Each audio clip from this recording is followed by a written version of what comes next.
What's up, everybody? I'm Megan Zimbo from Mavens Manufacturing, and we're still kicking it here at the Girls Takeover Tech event at Sandvik Coromant in North Carolina. The weather is so beautiful here. I kind of don't want to go back to the Midwest, but I'm here chilling with Morgan, and she's going to talk to us a little bit about what she does. So, Morgan, tell us about you and what you do in engineering and manufacturing. Wow. I am a parts quality engineer at Honda Aero.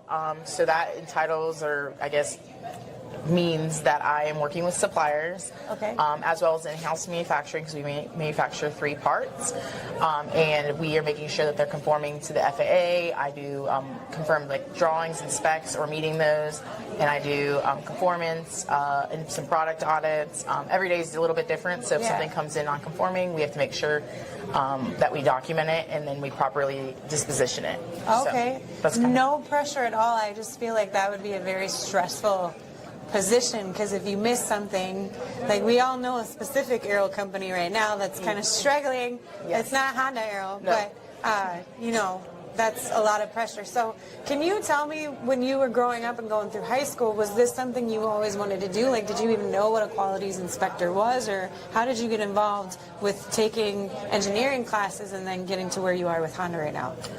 So I was fortunate enough, my junior and senior year of high school, my school partnered with the University of Cincinnati, because I'm from the Midwest too. Oh, awesome. And we had like an instructor come in, and we kind of did like PLC programming, and it was like just like an intro to engineering course. And I knew I liked math and science to an extent, so I was like, I took these courses, didn't get credit for them for college, but I was like, this is really something I like enjoying. So then I looked into and talked to that teacher and was like, hey, what are the opportunities for careers in this kind of industry? And he kind of was like, you know, engineering. So I kind of looked into that, and initially I wanted to be like a niche. I thought biomedical, because I really liked the bio aspect of like your body and like implants.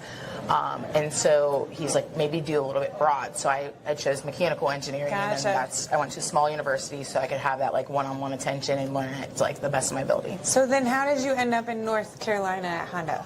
So I'm very fortunate to work at Honda. I actually started at Honda Auto in new model development up in Ohio. Was there for 5.5 years, and then had an opportunity to go to Honda, Alabama for another new model development, because there's a lot of Hondas in the United States. And when I lived there, the warm weather. So then when I moved back, because I was on an assignment, I told my boss it was 4 inches of snow in Columbus, Ohio, and I said, I will be back in the South within like a year and a half. So I looked for job opportunities, and there was an opportunity here at Honda Aero, and this was 2.5 years ago, and I will never go back to the Midwest, no offense. No. And I do like the aerospace industry. It's a little bit more, you can get detailed, more detail-oriented, versus like cars, we're pushing one off every 56 seconds. So like that's pretty impressive, but in engines we make 4 months. So a little bit different. That's really cool. So what are some of the things that you are really excited about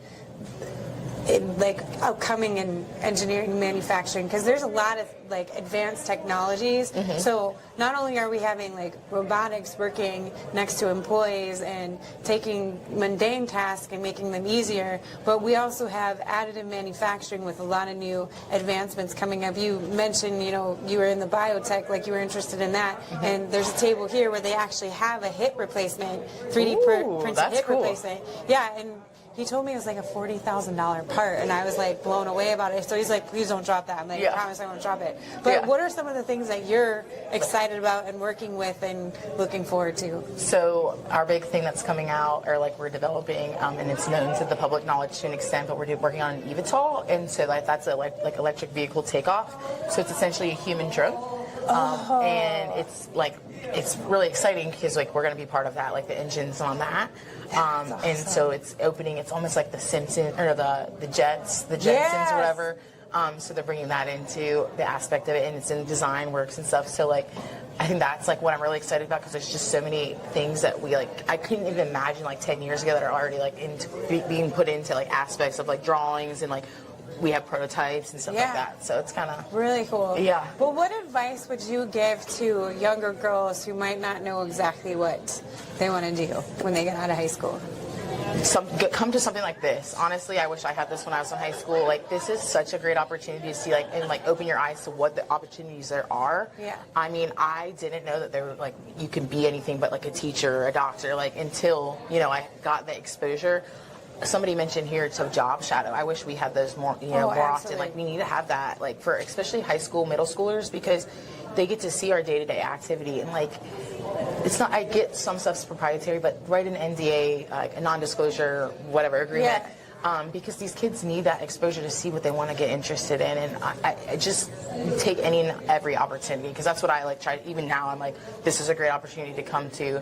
I try to be involved in the community just to see network, with people. So absolutely, I walked through Sandvik and they showed me their new cell that they have that helps make parts, and it has robotics involved in it. And if I would have saw that like 20 years ago, I would probably be doing engineering and manufacturing, not writing about it. But I think that's so cool. I didn't know that was a thing. And I was like, that is so cool. Right. And I found out about it when I switched colleges, and then they were like, oh, technical writing. I'm like, what the heck is this? And then I found out about it. So it all worked out how it was supposed to be. But Morgan, thank you so much for taking some time today. This has been another quick just moment with Mavens at the Sandvik Coromant Girls Take Over Tech event. So tune in. We got 1 or 2 more interviews, and we'll catch you guys soon. Bye. Bye. Thanks.